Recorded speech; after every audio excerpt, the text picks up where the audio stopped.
A black truck pulls into the farm. Takeshi's hands freeze. After 2 years of running, of building invisibly, of teaching his twins that safety means staying hidden, he's found them. The alpha who called him replaceable stands in the Oregon dirt, looking different, thinner, broken, and Takeshi's body betrays him. His pheromones shift. His Omega instinct recognizes something it shouldn't. Not danger. Something worse. Possibility. The man who destroyed him is asking for one thing, a chance. And Takeshi is terrified he might actually give it. His children are watching. His new life is fracturing. The alpha walks toward him with an expression that says he finally understands what he threw away. But how can an Omega who escaped survive going back to the person who broke him? How did we get here? This is where the real story begins. Love this story? The full audio drama continues on Patreon, where you can access extended scenes, bonus content, and early releases. Support creators like us, link in description. Tell us where you're watching from, and subscribe for more stories like this. The worst part about being replaceable is that nobody tells you until you already know it yourself. Takeshi Nakamori stood in the parking garage at 6 in the morning with 2 empty car seats stacked in his arms and a text message that had arrived at 3 a.m. saying simply, "We need to talk about the future." Not his future, the future, as though he existed somewhere outside the orbit of whatever Damien was planning next. The car seats were custom, Danish design, cost more than his first apartment, installed with the precision of someone who understood that tiny bodies required absolute safety. He'd chosen them himself while Damien was in meetings. He'd researched them the way he researched everything that concerned the twins. Every material choice, every safety rating, every small decision that meant his sons wouldn't spend their lives in danger the way their father had. Takeshi was 27 years old. Omega. Second-generation immigrant, first-generation invisible to everyone except the one person he couldn't afford to see him clearly. He'd spent the last 4 years building a life that looked like it had value from the outside. Penthouse apartment in downtown Seattle, designer wardrobe, access to the kind of money that came with a signature and a pheromone-matched alpha who owned half the Pacific Northwest's underground economy. From the outside, Takeshi Nakamori looked like he'd won the genetic lottery and then doubled down by landing Damien Voss. From the inside, he was a secondary in a primary's world, which meant he was useful right up until the moment someone more useful came along. The car seats went into the trunk of his vintage Volvo. Not Damien's cars, never Damien's cars. Takeshi had learned early to keep separate things, separate bank accounts, separate phone numbers that only rang with his own business, separate identities that Damien's world didn't touch. He'd learned because he'd watched his mother do it, watched her hide pieces of herself away like squirrels burying nuts for a winter that never came, just in case. His mother had married an alpha, had 3 children, had learned to small herself down until she fit inside the boxes he'd drawn around her life. She died still trying to make sense of a man who'd told her she was necessary, the same way a business is necessary. You keep it running until you replace it with something better. The text had come through at 3 a.m. Damien at a poker game with the Volkov family heads, probably, or the Chen contingent, somewhere with cigarette smoke and older alphas and drinks that cost more than philosophy. Takeshi had read it and felt something crack. Not shatter. Cracks were too dramatic. This was the sound of something fundamental settling, shifting, realigning into a new configuration that didn't include him except as an afterthought. The penthouse was empty when he got back. Damien had gone from the game to the office. That was his pattern. 20 hours awake, 6 hours unconscious on the couch in his private suite, then back to the world of deals and violence and the slow accumulation of power that required constant feeding. Takeshi knew the schedule like he knew the rhythm of his own heartbeat because he'd built his life around it, arranged himself to be available in the margins, necessary in the spaces where Damien had nothing else to fill. 4 years of that. 2 children who had his eyes and Damien's pheromone signature. 2 car seats that would never see the inside of this apartment again. He moved through the space like a ghost, like he was haunting it instead of having built it. The twins' room was the last place he went. Both cribs, pushed together because they'd been born holding hands and Takeshi couldn't bear to separate them even in sleep. Rowan, the elder by 3 minutes, slept with his fist curled against his chest like he was already braced for disappointment. Sawyer, the younger, slept with his mouth open, trusting the world to keep him alive. Takeshi stood between the cribs and felt his entire life bifurcate into before and after. Before the text message, he'd been building something. A life. a family. A foundation that was supposed to be permanent because he'd made it permanent, had ground his teeth and small-talked with Damien's associates, and learned to read the room like it was a contract written in pheromones and power dynamics. After the text message, he was building an escape route. He'd packed the first bag at 3:15 a.m., moving silently through the penthouse, gathering the documents that mattered: birth certificates, passports, the offshore account information that his mother's lawyer had pressed into his hands 5 years ago with a look that said, "You'll need this." He'd packed the second bag by 4, filled with clothes that were old enough not to be missed immediately. He'd called the car service that knew not to send bills to the penthouse address. By 5, everything he could carry was in the trunk of the Volvo except the twins, whom he was about to wake from the only home they'd ever known. The thing about Omega instincts is that they're designed to protect and preserve, which means the moment Takeshi touched Rowan's forehead, his pheromones shifted, not panicked, never panicked, but urgent. The biological scent of an Omega in protection mode, signaling danger to his own bloodline. Rowan woke instantly because he was tuned to his father's pheromones the way the moon is tuned to tides. His dark eyes focused on Takeshi's face, and there was no confusion, no grogginess, just the immediate alertness of a child whose Omega parent had taught him that waking up fast could mean living through things. Sawyer followed seconds later, still soft with sleep, reaching for Takeshi the way he did every morning. Takeshi lifted both of them, one on each hip, and felt them mold against his body with the ease of children who had never questioned whether they belonged there. Their scents bloomed, still baby soft, not yet differentiated into alpha or beta or omega, just the pure, undiluted pheromone signature of his own children, his own blood, his own unquestionable proof of mattering in a world that had spent his entire life suggesting otherwise. The car seats went in with the precision of muscle memory. The twins buckled with their tiny hands, grasping for each other across the gap between them. Takeshi sat in the driver's seat and stared at the Seattle skyline, just starting to burn orange with the approaching dawn, and thought about what it meant to be replaceable. His phone buzzed. Damien. Finally awake. The message was short. "Come to the office. We should discuss this in person." As though Takeshi had options. As though coming or not coming would fundamentally alter the calculus of a man who made decisions about people the way other men made decisions about real estate. He started the car instead. He did not go to the office. He did not go to the penthouse. He did not respond to the next 3 messages that came through in rapid succession, each one declining in urgency because Damien was the kind of alpha who believed that other people should rearrange themselves around his communication timeline, and when they didn't, his first instinct wasn't to chase. It was to assume they'd be back. They always came back. Omegas came back because they were biologically programmed to seek the security of an alpha, and because the world was designed to penalize those who didn't, and because leaving meant admitting that you'd made a catastrophic mistake in your choice of mate, and the social infrastructure didn't allow for Omegas who admitted to mistakes. Except Takeshi had prepared for this the way he'd prepared for everything else, which meant he had a separate identity, a second passport, bank accounts that existed in a jurisdiction that didn't cooperate with extradition requests. A plan. He drove north, away from Seattle, away from the towers where Damien was probably sitting in his office, suddenly aware that the text message he'd sent at 3 a.m. had meant something. That an Omega who'd spent 4 years making himself small had finally decided that small wasn't going to kill him, but staying was. The twins fell asleep before they crossed the bridge into Washington State.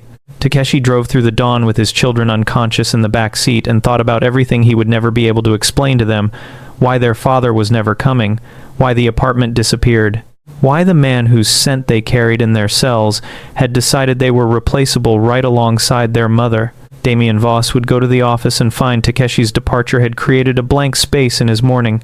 He would be briefly inconvenienced. He would reach out to his network and discover that Takeshi had vanished completely.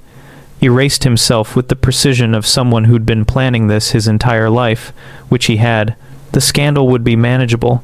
An Omega who'd left her alpha for another Omega or a beta, probably. Someone more suitable. Someone who'd realized that a syndicate boss was too much to handle. The papers might mention it as a footnote. The syndicates would discuss it as a security breach that revealed Takeshi had been operating more autonomously than Damien had realized, which would wound his pride more than the abandonment ever could. But Damien would move on. Within 6 months, There would be another Omega in the penthouse. Someone younger, probably. Someone who didn't carry the weight of raising twins or the exhaustion of trying to convince herself that she mattered to a man who'd stated clearly that she didn't. Someone who would make the same mistakes Takeshi had made, which was the thing about cycles. They didn't break just because one person stepped out of the rotation. They continued until the structure itself changed. Takeshi drove north with 2 empty car seats and 2 sleeping children, and the unshakable knowledge that he was about to become the first truly replaceable person to leave before being replaced. And somewhere in downtown Seattle, in an office that overlooked a city he would never return to, Damien Voss was about to discover that some Omegas didn't wait for permission to matter. Some Omegas decided to matter on their own terms, even if it meant becoming ghosts in the process. The freeway opened up ahead of him. The sky burned orange and then gold.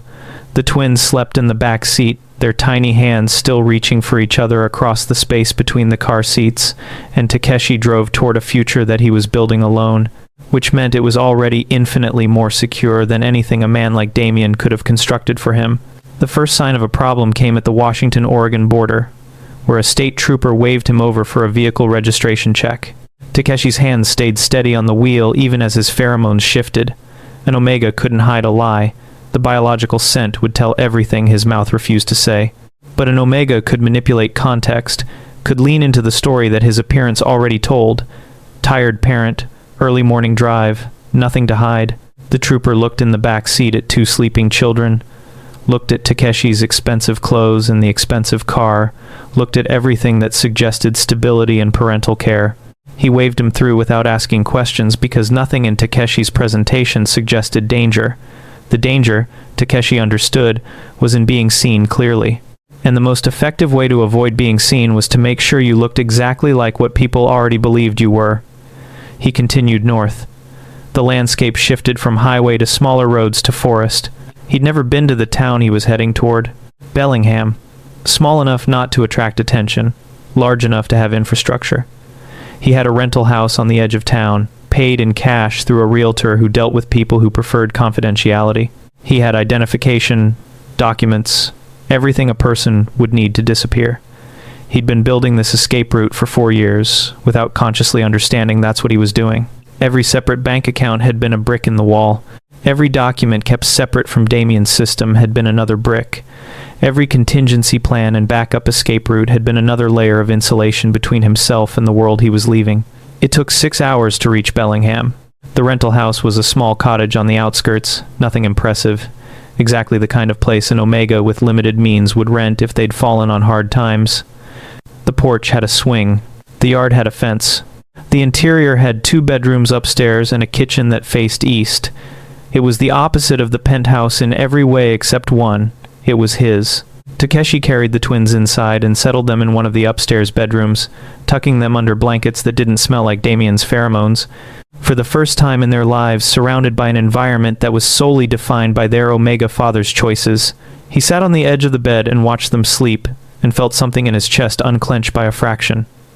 Not relief. Not yet. But the possibility of relief, which was sometimes all an Omega got. The second message from Damien came at 2 in the afternoon. By that time, Takeshi had disabled all remote access to his accounts. By that time, he'd filed the necessary paperwork for a custody arrangement that would be legal as long as Damien didn't know about it. By that time, he was sitting in the kitchen with a cup of coffee watching the yard, and his phone buzzed with a message that read, "This is unacceptable. You need to return to the penthouse immediately." Not a question, not a request. A statement of how the world should work, from a man who'd spent his entire life making it work that way. Takeshi turned his phone off. He didn't destroy it. That would be obvious.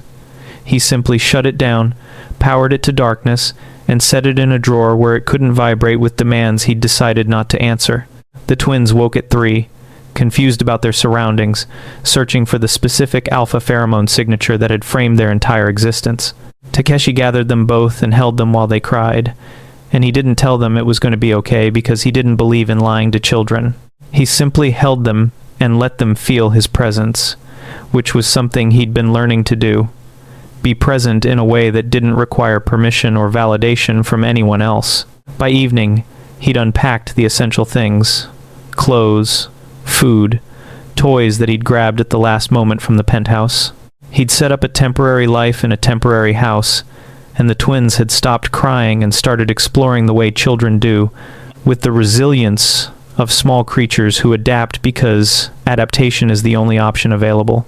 He was making dinner, simple things, pasta and jarred sauce, when the first attempt came. A car pulled up outside the house. Took made his body go still. Every Omega instinct screamed, "Hide, protect, defend." He moved the twins into the back room, away from the windows. He did not answer the door. He listened as someone knocked, listened as they left, listened to the sound of a car driving away, and he knew before his phone confirmed it that Damien had started looking. It would escalate from here.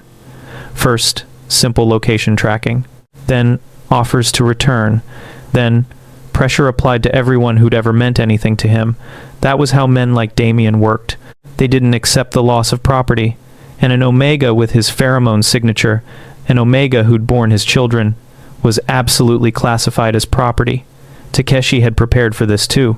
He had contingencies for the contingencies, backup plans for the backup plans, the architectural paranoia of a man who'd learned early that the only safety available to Omegas was the kind you built yourself.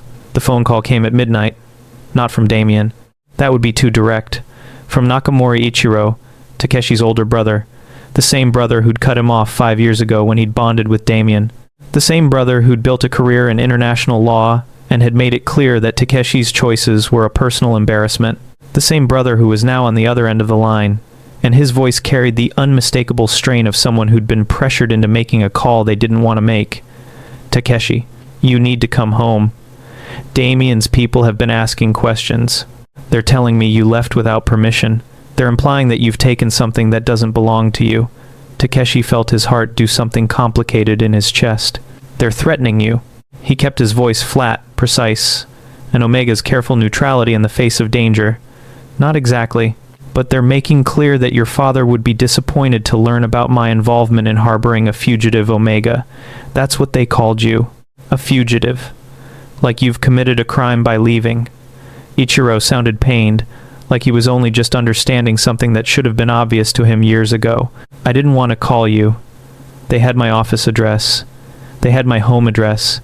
They implied that my daughters might need to understand the consequences of family loyalty."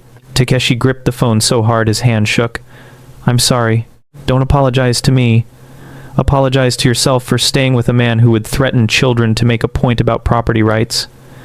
"But Takeshi, they're going to find you. Damien has resources that you don't. This romantic notion that you can just vanish and build a new life. It's not going to work." Takeshi closed his eyes. He'd known this. He'd prepared for this. But knowing something intellectually and hearing it confirmed were different things. The next step of his plan involved moving again. Sawyer and Rowan into the car, into a new town, a new house, a new identity. He'd been hoping for 2 weeks before it became necessary. He'd hoped to give the twins a few days of stability. But Omegas didn't always get what they hoped for. They got what was survivable. Ichiro was still talking, his voice carrying the weight of brotherly obligation and genuine fear. "I could help you. There are lawyers. People who specialize in cases like yours. Custody protections. If you file the right paperwork, make the right allegations, Damien won't be able to touch you." Takeshi wanted to believe that.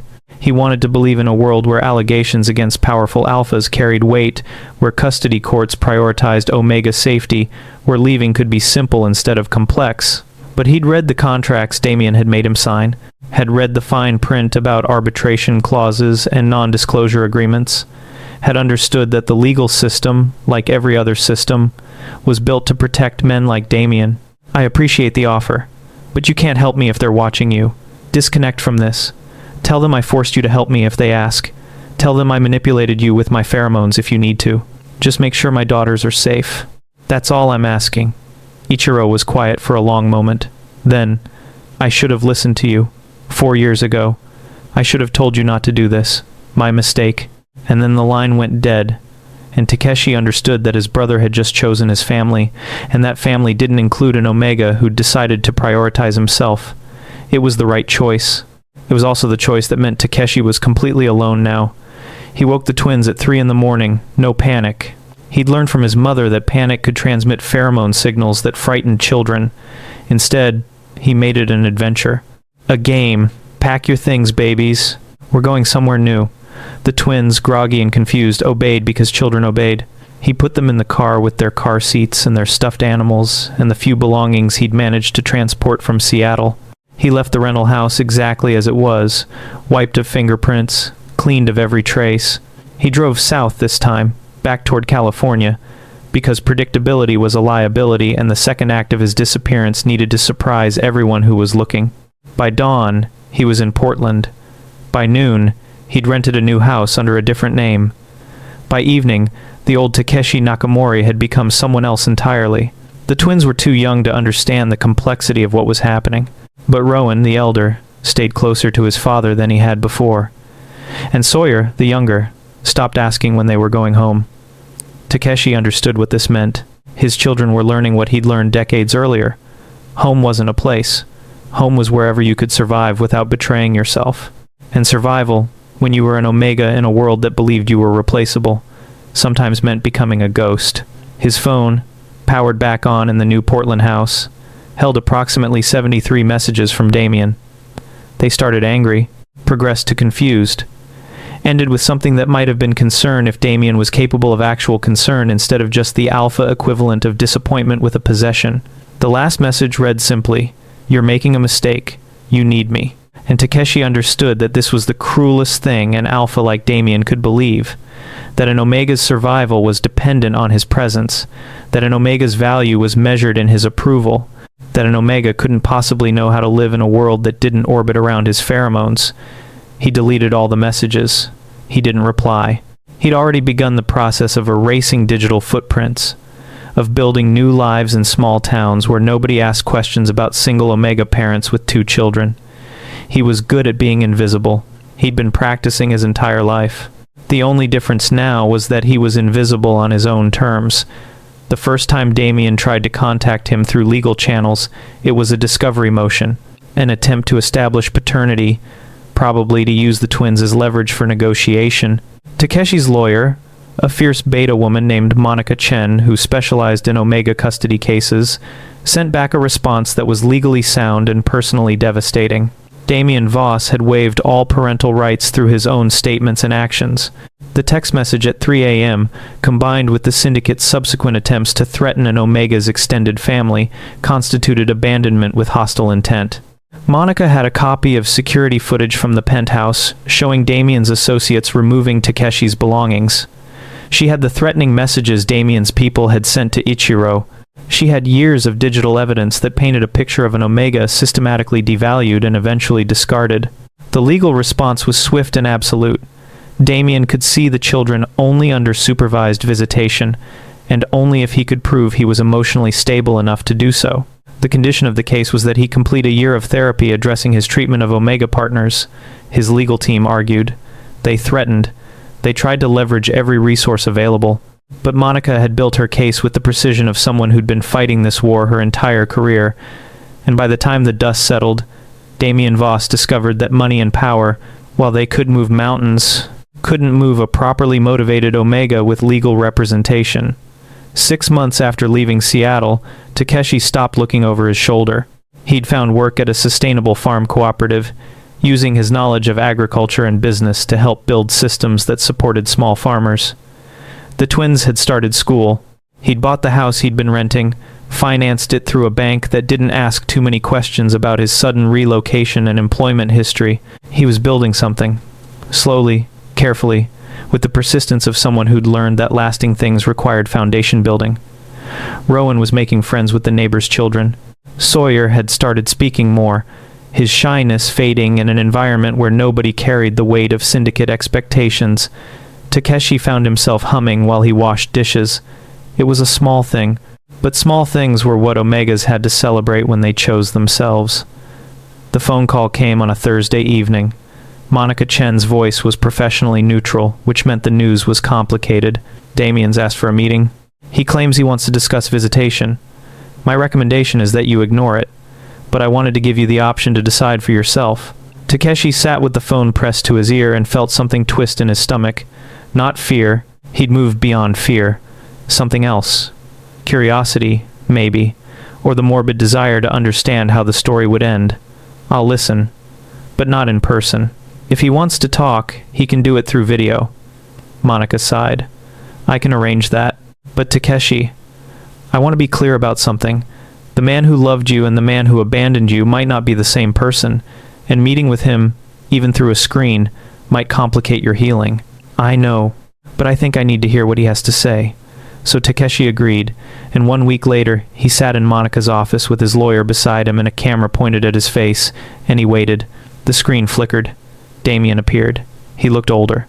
Like the last 6 months had been harder on him than they'd been on Takeshi, which probably meant they had been, because men like Damien weren't built for loss. He looked directly at the camera, at Takeshi, and said, I want my family back, just like that.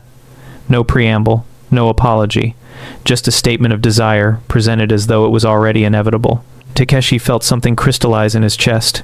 Monica leaned forward, ready to end the call if needed. But Takeshi raised a hand. What do you want? He'd never asked this of Damien before, had accepted the Alpha's decisions as though they were natural laws rather than choices. Now he asked, genuinely curious, what do you want from us? The question seemed to stun Damien for a moment. Then, I want to be the person I was supposed to be, the man who could have been for you. I didn't know that you were waiting for me to choose you. I thought you were just going to absorb my choices and adapt, the way Omegas do. I thought you knew you were replaceable, so you'd work harder not to be. I thought. He trailed off. Takeshi waited, and after a long moment, Damien continued. I was wrong. My entire framework for understanding what we had was built on something broken. I thought if you were easy to replace, you were easy to control. But you weren't easy to replace because you were already irreplaceable. You left, and there was no one to replace you with because the person I needed wasn't someone I could just substitute. It was you. It was always you. Takeshi felt tears slide down his face, which surprised him. He'd thought he was done with tears about Damien Voss. I can't go back. He kept his voice steady. My children need stability. They need to know that their Omega father is a person who makes choices and lives by them. I can't teach them that if I return to someone who made clear that we weren't worth the effort of choosing consciously. Damien's expression cracked. I understand. Monica leaned back slightly, her body language shifting from defensive to neutral. And what I'm here to tell you is that I've transferred the penthouse deed to your name. There's a trust set up for the twins, and I'm stepping away from the syndicate. I'm going to spend the next 5 years building something that looks like redemption. And if you ever decide that you want to know the person I'm becoming, there's a place for you in that story. But I know I don't deserve that. I just wanted you to know that you were wrong about one thing. You were never replaceable. And I spent 6 months finally understanding that. Takeshi didn't respond. He ended the call. He sat with Monica for a long moment, processing. Then he stood up and left the office and drove home to his twins, who were waiting for him with construction paper and drawings of houses and flowers and all the small, stable things that Omegas built when they decided they were worth building for. That night he sat on the porch of his house and watched the Oregon sunset and understood something fundamental about the architecture of his own life. He'd left believing that being valued by an alpha was the only way to matter. It had taken everything he had to build, meaning that existed independent of Damien's approval. And now, when that approval finally came, when Damien finally understood what he'd thrown away, Takeshi realized it didn't change anything. He was already whole. He was already complete. He was already irreplaceable, not because an alpha had decided it, but because he'd decided it himself. The twins fell asleep inside. Takeshi remained on the porch, and when his phone buzzed with a message from Monica saying that Damien wanted to know if supervised visitation was still off the table, Takeshi texted back, "Tell him the twins can meet their father when they're old enough to choose. Until then, he's a stranger who needs to learn what it means to build relationships instead of collect them." He turned off his phone. He watched the stars come out above his house. And for the first time in 6 months, for the first time in 4 years before that, for the first time in his entire life, Takeshi Nakamori felt the weight of being an Omega, not as a liability, but as a choice. The choice to love himself first. The choice to demand better. The choice to walk away from anyone who couldn't see that walking away was the bravest thing an Omega could do. His car sat in the driveway with empty car seats in the back. But they weren't empty anymore. They held the weight of two children who carried his blood and his choices and his fierce, quiet insistence that mattering didn't require anyone else's permission. He was replaceable the moment he'd started to believe it, and irreplaceable the moment he stopped. The redemption arc looked like this: therapy sessions, a genuine attempt to dismantle the syndicate, the penthouse deed transferred to Takeshi's name, which he never visited, never acknowledged, and never used. 6 months of silence followed by a birthday gift for the twins sent through Monica that Takeshi accepted into his house and set in the closet without opening. Rowan found it eventually, the way children do. He carried it to his father with the seriousness of someone who understood that objects could carry weight beyond their mass. "What is it?" Rowan asked, his dark eyes carrying the same calculation that Damien had perfected over a lifetime of reading rooms and people. "A gift. From the man who is your biological father." Rowan sat with this information the way he sat with everything, cautiously, waiting for the context that would make sense of it. Did he send it because he loves us or because he feels bad? That question destroyed something in Takeshi's chest. He gathered his son and held him and realized that even at 7 years old, Rowan had learned to distinguish between love and guilt, between genuine change and performance. "Both can be true," Takeshi said finally. "He can feel bad and still love you. Loving someone and hurting them aren't mutually exclusive. But the hurt you cause should make you change, not just make you sorry. I think he's trying to change. But change is harder than gift-giving. So it might take a very long time." Rowan nodded and carried the unopened gift back to the closet, and Takeshi understood that his children had inherited something from both parents. The Omega Father's practical assessment of reality, and the Alpha Father's capacity to recognize value when they finally saw it clearly. 2 years into the life they'd built in Oregon, Takeshi had stopped looking at his bank account with the paranoia of someone expecting it to be seized. The farmland cooperative had become successful. He'd become known in the community as the quiet Omega who understood systems and building and how to make small things thrive. He'd built friendships that had nothing to do with alpha connection or pheromone compatibility. He'd built a life. The twins had started to forget what Seattle smelled like. Sawyer spoke less about the penthouse and more about his favorite tree on the property. Rowan had developed a fierce interest in agriculture, spending hours following Takeshi through the work with the focus of someone who'd inherited his father's methodical approach to building things. It was good. It was stable. It was exactly what Takeshi had escaped into being. So when Damien showed up at the farm on a Tuesday morning, Takeshi's first instinct wasn't fear. It was a calculation of logistics. How had he found them? What he wanted? Whether his presence constituted a threat or a complication. The second instinct was recognition, because Damien Voss had changed in ways that were visible even from a distance. He was thinner. The sharp edges of his face had softened into something that looked like actual humanity. He moved differently, less like a predator and more like someone who'd learned that predation came with consequences. He was wearing jeans. Takeshi realized this was shocking to him. He'd never seen Damien in anything but tailored suits, and the kind of casual luxury that cost more than it appeared to cost. Jeans looked like surrender on him.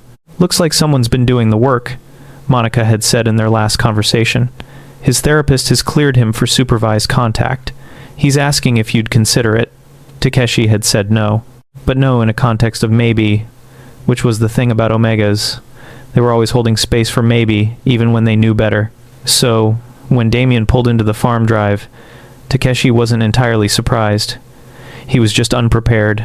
The twins were at school. Takeshi was working in the greenhouse, hands in soil, building systems for vertical gardens that would maximize yield and minimize waste.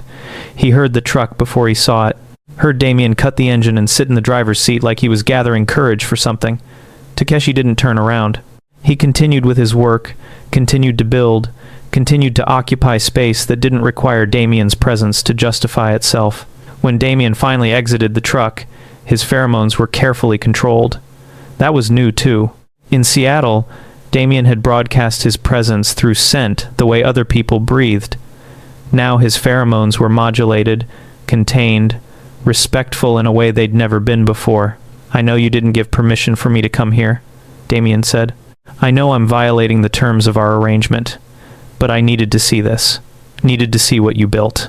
Takeshi finally turned, His hands were dirty, his clothes were work clothes.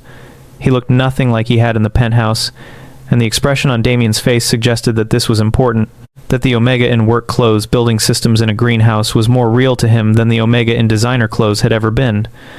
"I'm not here to ask for anything," Damien continued. "I'm here to tell you that you were right. About everything.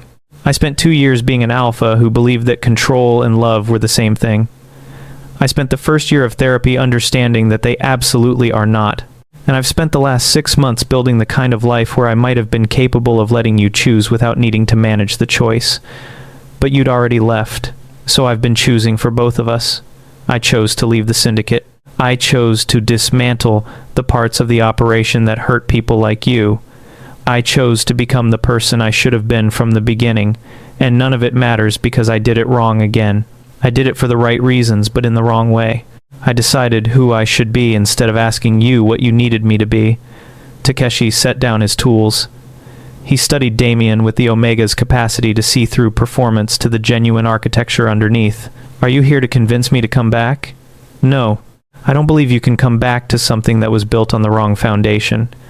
But I'm here to ask if you'll let me know you. Not as Damien Voss who owns things, not as the Alpha who paired with you. Just as the man who made a catastrophic mistake and wants to understand what that mistake cost you." Takashi walked out of the greenhouse. He walked past Damien. He walked to the edge of the property where the land opened into fields he was restoring from agricultural waste to native species. Damien followed, respecting the silence. The walk took 20 minutes. They didn't speak. When they reached the overlook, Takeshi turned to face the man who'd spent 4 years being the center of his world and who now occupied the margins, waiting to be invited back or accepted as disappeared. "It cost me everything," Takeshi said simply. "It cost me the belief that I was worth choosing consciously. It cost me the twins their certainty that alphas could be trusted. It cost me 4 years of my life, and 2 years of building from nothing before I stopped having nightmares about being found and forced back. It cost me every friendship I'd built before you entered my life because I was too afraid to maintain connections that weren't monitored. It cost me my relationship with my brother because protecting him meant cutting him off. It cost me my capacity to trust my own judgment. I spent years believing that because I chose you, my choice was inherently flawed, and I needed to hide from it rather than honor it. You took my agency and dressed it up as security, and I was too young and too Omega to recognize that I was trading my future for your certainty." Damien listened without defending. "That's what changed for me," he said finally. "Understanding that I never asked you what you wanted from certainty. I just decided what certainty should look like and expected you to fit inside it." Takeshi felt something shift in his chest. Not forgiveness. He wasn't ready for that yet. But acknowledgement. The recognition that Damien was attempting something genuine, and that attempt, however imperfect, was worth something. "I need to talk to the twins first. Before anything else happens. They need to understand what this means. And they need to decide if meeting you is something they want, not something that happens to them because you decided it was time." Damien nodded. "I understand." The meeting happened 2 weeks later. Not at the farm. Neutral territory. A park in Portland where children played and alphas couldn't easily dominate the landscape through pheromones alone. Takeshi brought the twins. Monica came too, keeping a professional distance but present. A reminder that Takeshi wasn't alone in this negotiation. Rowan was 7. He'd learned to read his father's emotional state through pheromones like a sophisticated instrument. He understood that Takeshi was nervous but not afraid, hopeful but not certain. When Damien approached, Rowan stood without being prompted and extended his hand with the formal precision of someone who'd learned manners from a father who'd made precision necessary. "Hello, I'm Rowan. This is my brother Sawyer." Sawyer was 5. He hid behind Takeshi's leg until Rowan's formality gave him permission to emerge. Then he stepped forward with the trusting vulnerability of the younger child, who'd learned his lessons from his father's example. "Wait, assess, then choose." "You're big," Sawyer observed simply. Damien, faced with his 2 biological children for the first time outside of photographs and memory, knelt. He made himself small. He made himself accessible. His pheromones stayed controlled. He smiled, and it was a real smile, not the predatory arrangement of facial muscles Takeshi had seen 1,000 times before. I'm Damien, and I'm very glad to meet both of you properly." Rowan studied him with an alpha's natural instinct to assess power dynamics. Are you going to try to take us away from our dad? That question, asked by a 7-year-old with the seriousness of someone who understood the stakes, seemed to crack something open in Damien. No, he said immediately. Your father is exactly where each of you should be. I'm here because I want to know you. Not to own you, not to control your life, just to understand what my choices created and to be present with that instead of running from it. Sawyer was satisfied by this answer. He climbed into Damien's lap without hesitation, the way young children do when they sense genuine warmth, and for 20 minutes, Takeshi watched his youngest son interact with his biological father like it was completely normal, completely safe. Rowan remained more cautious. He asked questions. Where do you live now? Why did you leave our dad? What does business mean? What is a syndicate and why did you stop doing it? Damien answered each question with honesty that bordered on brutal. He explained that he'd been building power instead of building family. He explained that he'd made mistakes that had hurt people. He explained that understanding those mistakes, truly understanding them, had taken years of work and had changed everything about how he moved through the world. By the end of the 2 hours, Rowan had thought enough to ask, "Do you want to see us again?" Damien glanced at Takeshi. "I want to see you as often as your father thinks is healthy for you. I don't want to demand. I don't want to make decisions about your life.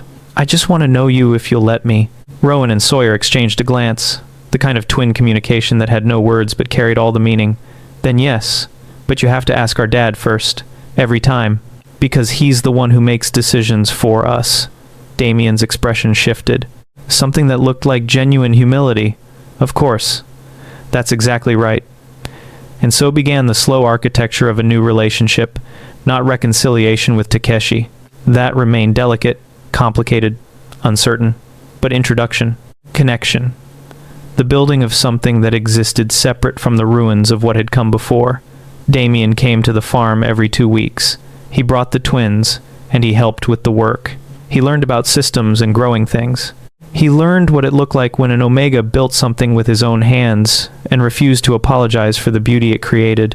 He learned that Rowan was methodical and strategic like his biological father, but with an Omega's capacity for connection and relationship.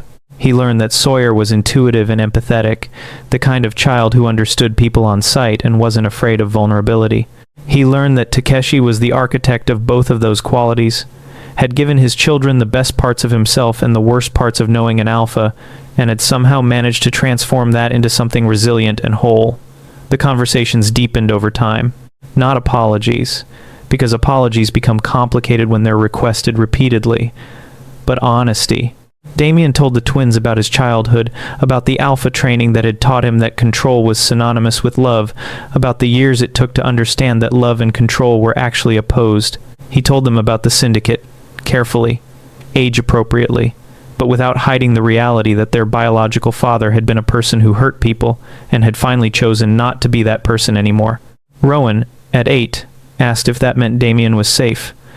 Damien's answer was, "I'm safer now than I was before, but I'll probably always have the capacity to hurt people. The question is whether I choose to. Every day."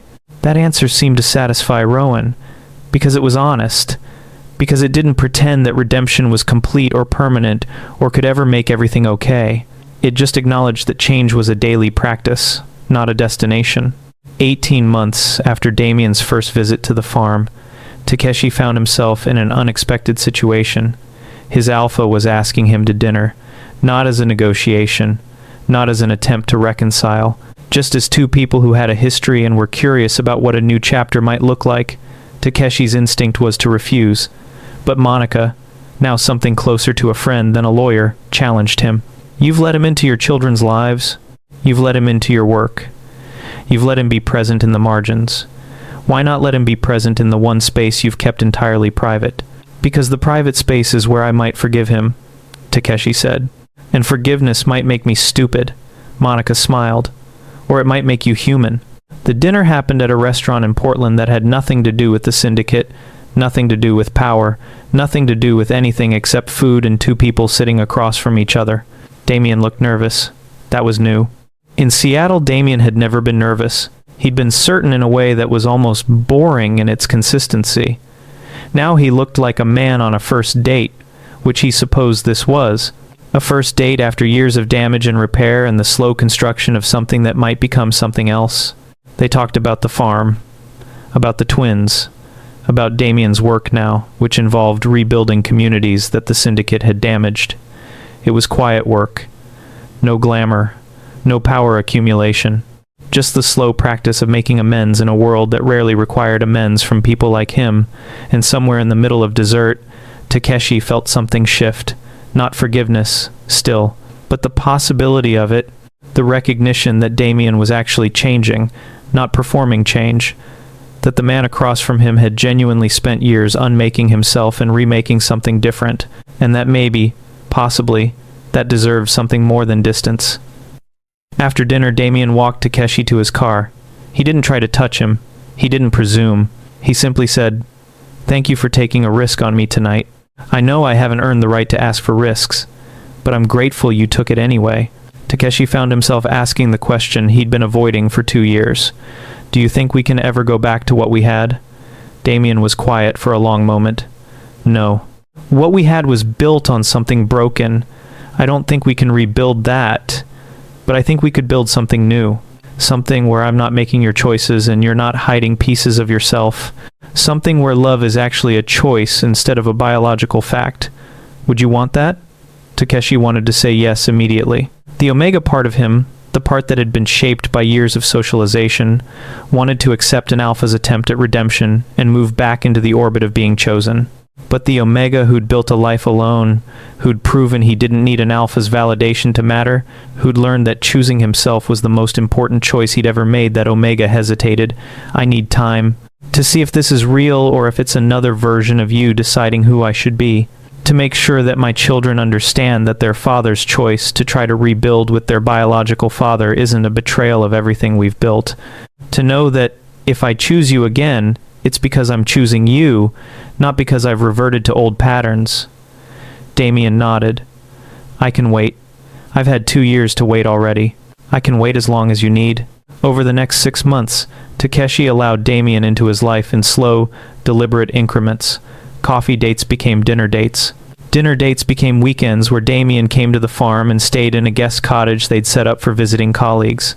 Weekends became something that looked almost like partnership, with Damien learning to work alongside Takeshi instead of directing, to consult instead of command, to respect the systems that Takeshi had built. The twins seemed to accept this new configuration without much fanfare. Rowan, now 9, was analytical about it. "If you're going to try again, you should try it right, not like before." Sawyer, 7, was simply happy to have his biological father more present. Children were capable of compartmentalization in ways that adults often weren't. Takeshi watched Sawyer hug Damien and simultaneously hug Takeshi and not need the two relationships to be mutually exclusive, and he felt something shift in his understanding of what forgiveness could look like. It didn't have to be all-consuming. It didn't have to mean forgetting what had happened. It could just mean allowing two truths to exist simultaneously. That Damien had been harmful, and that Damien was trying to be different. That the past had been painful and the future might be otherwise. 2 years after Damien first showed up at the farm, Takeshi stood in the farmhouse kitchen making coffee for them both, and he realized he wasn't running anymore. He wasn't building an escape route. He wasn't compartmentalizing or preparing contingencies or holding parts of himself in reserve. He was simply standing in his kitchen with a man who'd broken him and was attempting repair, and he was allowing that repair to happen. Damien entered, kissed the top of his head, and asked how the irrigation system was coming along. Takeshi answered. They moved through the morning like people who had a history and were building toward a future that neither could entirely predict.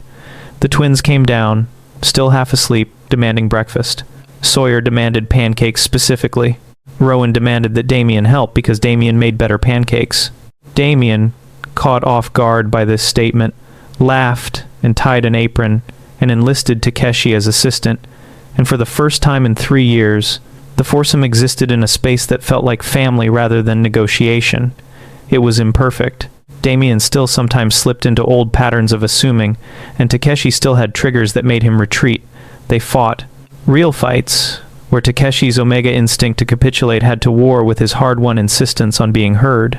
Real fights where Damien's alpha nature wanted to dominate the disagreement, and he had to consciously choose partnership instead. But they kept fighting, They kept choosing, and slowly, the structure of their relationship shifted from one built on the assumption that Takeshi was replaceable into one built on the certainty that Takeshi was essential. 3 years after Takeshi left Seattle with 2 car seats and 2 children, Damien proposed. Not in a grand gesture. Not in a way that required Takeshi to say yes immediately or lose the romantic moment. Simply on a Tuesday morning while they were working in the greenhouse. "I don't want to be your boyfriend," Damien said. "I don't want to be the man you're testing. I want to be your husband, the one you chose consciously, the one you're building toward instead of building away from." Takeshi held the seedling he was planting. He took time with his answer. He didn't rush it the way his Omega training had taught him to rush decisions that alphas wanted made. "I need to think about this. I need to make sure that saying yes means something different than it meant before. I need to know that I'm choosing you for reasons that have to do with who you are now, not gratitude for who you're trying to become." Damien smiled. "That's exactly the answer I needed to hear. It means you're taking the choice seriously. It means you're honoring what you learned about yourself while you were gone. That's everything I'm asking for." The answer came 3 weeks later. Takeshi had spent the time making sure that choosing Damien again was a choice made by the man he'd become, not the Omega he'd been before. Making sure that the twins were comfortable with it, that they understood what marriage meant in the context of their lives. Making sure that his own reasons were solid and not born from habit or biological imperative or the socialization that told him an Omega's value was measured in an Alpha's commitment. Then he said yes. The wedding happened quietly. Small ceremony, just the twins and Monica and a few close friends from the farm cooperative. Takeshi wore a suit that he'd chosen himself. Damien wore one that matched. They exchanged rings that Takeshi had designed. Not symbols of ownership, but symbols of choice. 2 rings interlocking but separate, each maintaining its own integrity. The vows they wrote were specific and ungrandiose. Takeshi promised to call Damien out if he slipped back into old patterns. Damien promised to listen instead of defend. Both promised to keep choosing, every day, in ways both small and enormous. After the ceremony, driving back to the farm with the twins asleep in the back seat, Takeshi felt something like peace. Not the absence of fear or struggle or the occasional moment where old patterns threatened to resurface, but the peace that came from knowing that he'd built something real, something that had survived being broken and had chosen to repair itself. The farm grew. The twins thrived. Damien built a new career in community restoration, using the resources and connections he still possessed to repair the damage he'd done. Takeshi became known in agricultural circles as someone who understood systems at the deepest level, someone who could look at a broken landscape and see the possibility of restoration. They built a life together that was both ordinary and extraordinary. Ordinary in its dailiness, coffee and work and helping with homework and making dinner. Extraordinary in its meaning, 2 people who had walked through devastation and chosen to rebuild not just their relationship but their entire understanding of what love could mean. 5 years after Takeshi left Seattle with 2 car seats and 2 sleeping children, Rowan and Sawyer were 12 and 10. They understood their history in the way children understood complicated family dynamics, with a matter-of-factness that their parents both envied and protected. Rowan, particularly, had inherited the Nakamori family's capacity for strategic thinking. He understood that his father had been harmed and had chosen to leave rather than be continuously harmed. He understood that his biological father had been harmful and had chosen to change. He understood that rebuilding was possible but not inevitable and required constant effort from everyone involved. Sawyer was simpler. He loved both his fathers in an uncomplicated way, moving between them with the ease of a child who'd learned that families could look multiple different ways and still be real. One evening, Rowan asked Takeshi a question while they were working in the greenhouse together. "Do you ever regret leaving?" Takeshi set down his tools. "It's a complicated regret. I regret the pain it caused. I regret the years where I was terrified and isolated. I regret that your brother and I lost time with Damien during those years. But I don't regret leaving. Leaving was the thing that taught me I mattered. Leaving was the thing that made it possible for me to come back to Damien on different terms. I don't think I would have been able to rebuild with him if I hadn't first rebuilt with myself." Rowan nodded. "That makes sense. In my school, people are always talking about soulmates like they're just waiting somewhere. But you had to make yourself into someone who could be with a soulmate instead of just accepting someone who called themselves your soulmate. That's actually really hard." Takeshi pulled his son close. It is, but it's also the only way to build something real. The easy way, the way that society tells you is the right way, is to find someone and fit yourself inside their choices. The hard way, the way that actually works, is to build yourself first and then invite someone to build alongside you. Rowan seemed to absorb this. Then he asked, "Do you think Damien would have changed if you hadn't left?" That question sat between them for a long moment. "Honestly, I don't know. But I know that me staying wouldn't have changed him. He needed to understand what it meant to lose something irreplaceable. He needed to understand that power wasn't the same as love. He needed to understand that redemption was a daily practice, not a destination. I couldn't teach him those things. I could only model them by leaving." Rowan nodded again. Then he said, "I'm going to remember this. When I'm older and I'm choosing people to build my life with, I'm going to remember that my dad left, and that was brave, and that rebuilding was also brave. I'm going to remember that how you start isn't how you have to end." Takeshi felt tears slide down his face. He didn't try to hide them or apologize for them.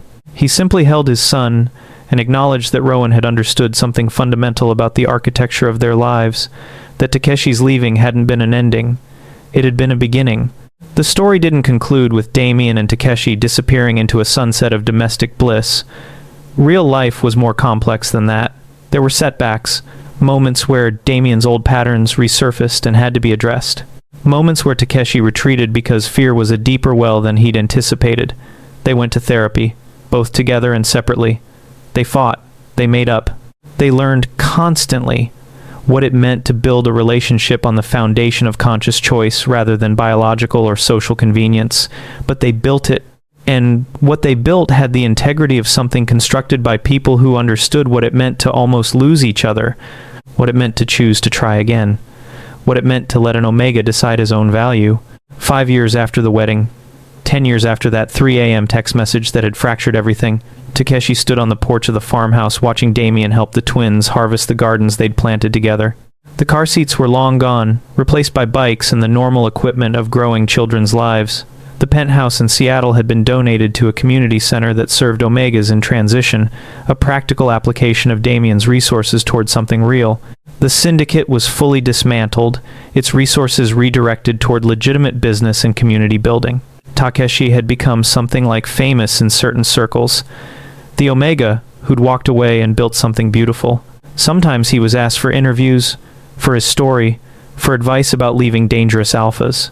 He gave all of it freely, without apology, because he understood that his story was ammunition for other Omegas who needed to know that leaving was possible, that rebuilding was possible, that being replaceable by someone else didn't mean you were actually replaceable. The Omega, who had left with 2 car seats, hadn't been looking for a redemption arc. He'd been looking for security, for value, for proof that mattering to someone was the same as being worthy. Instead, he'd learned that mattering to yourself came first. Everything else was negotiable. Everything else was optional. Everything else was chosen, not given. Damien had learned something different. That power was empty without intimacy. That control was hollow without genuine connection. That the most meaningful thing he'd ever built wasn't an empire, but the trust that one Omega had finally decided to place in him again. They built a life that looked ordinary on the surface. Farm, children, regular jobs and regular struggles and regular Tuesday mornings making coffee together. But underneath was the extraordinary architecture of 2 people who had walked through devastation and chosen every day to rebuild. Who had understood that redemption wasn't a moment. It was a practice. Who had accepted that some wounds never fully healed but became the foundation for something stronger. Takeshi never fully forgot what it felt like to be replaceable, but he learned that being replaceable by someone else and being irreplaceable to yourself were completely different things. One was about the failure of someone else's vision. The other was about the success of your own.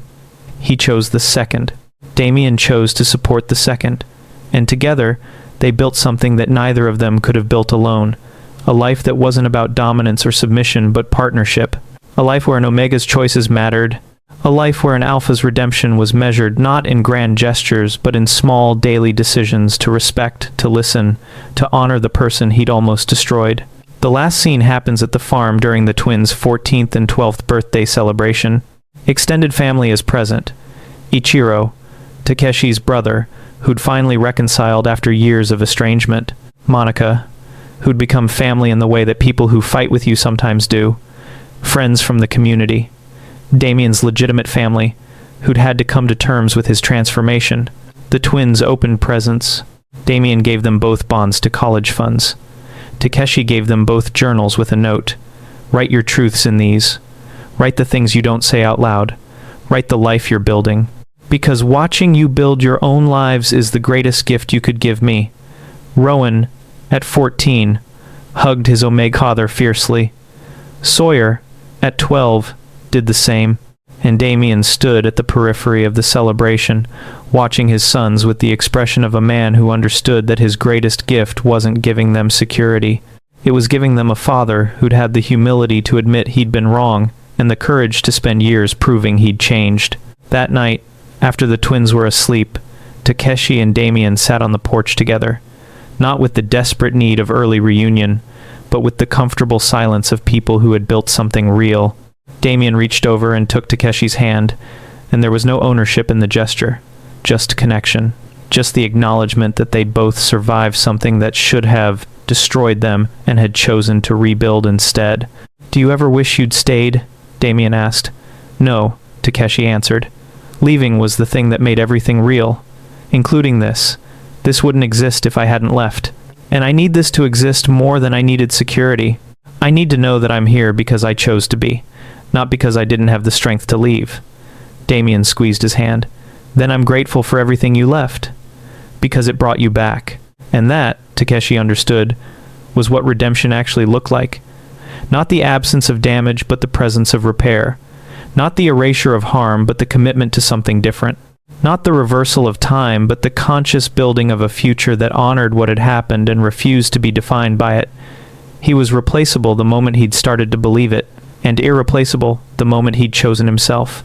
And somewhere in the space between those two moments, between leaving and returning, between breaking and rebuilding, he'd found something that no amount of security could have given him. The knowledge that his life was his own, his choices were his own, and his value didn't depend on anyone else's certainty.